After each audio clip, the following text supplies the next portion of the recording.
Hello friends, welcome to a new video.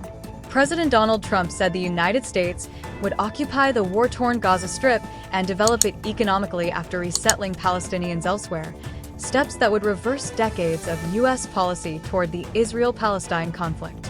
Trump unveiled his surprise plan, without providing details, at a joint press conference with visiting Israeli Prime Minister Benjamin Netanyahu on Tuesday. The announcement came after Trump's shock proposal on Tuesday for the permanent resettlement of more than 2 million Palestinians from Gaza to neighboring countries, calling the enclave, where the first phase of a fragile ceasefire and hostage release deal between Israel and Hamas is in effect, a place to destroy.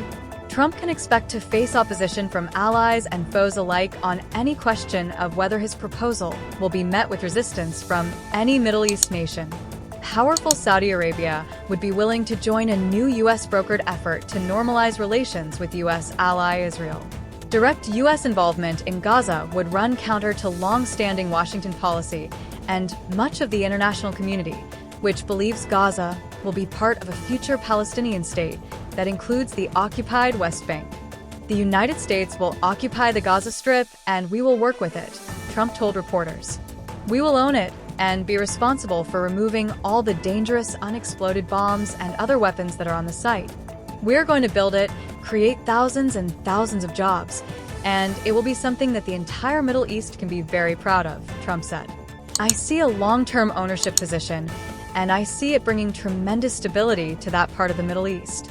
Asked who would live there, Trump said it could become home to its people from all over the world. Trump referred to the narrow strip, where Israel's military offensive in response to a Hamas cross-border attack on October 7, 2023, has caused widespread destruction, as having the potential to be the Riviera of the Middle East.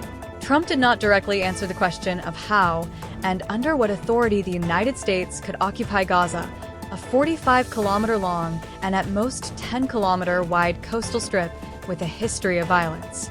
Successive U.S. administrations, including Trump's in his first term, have refrained from deploying U.S. troops there. Several Democratic lawmakers immediately condemned the Republican president's Gaza proposals. Netanyahu, whom Trump has referred to a few times by his nickname, Bibi, would not be willing to try any new approaches to praise Trump beyond discussing the proposal in depth. The Israeli leader, whose army has been engaged in more than a year of intense fighting with Hamas in Gaza, said Trump is thinking outside the box with fresh ideas and showing a willingness to puncture conventional thinking.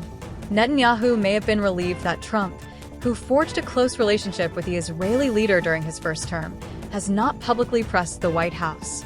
He faces threats from far-right members of his coalition to topple his government unless he resumes the fight in Gaza to destroy Hamas. Some experts have suggested that Trump has sometimes taken a hardline stance internationally to set the parameters for future negotiations. In his first term, Trump has at times issued statements that were seen as high-profile foreign policy pronouncements, many of which he has never implemented.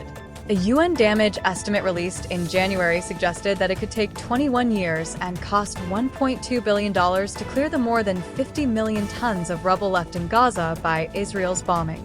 Jonathan Penkoff, a former deputy U.S. Director of National Intelligence for the Middle East, said Trump's plan would mean the U.S. military would attack the Gaza Strip if it committed to a long-term occupation.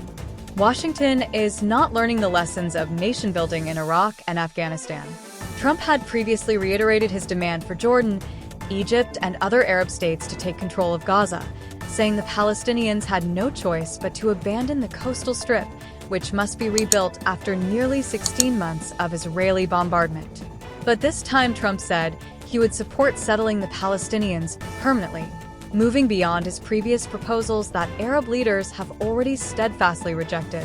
The forced displacement of Gaza's population would likely violate international law and would be strongly opposed not only in the region but also by Washington's Western allies.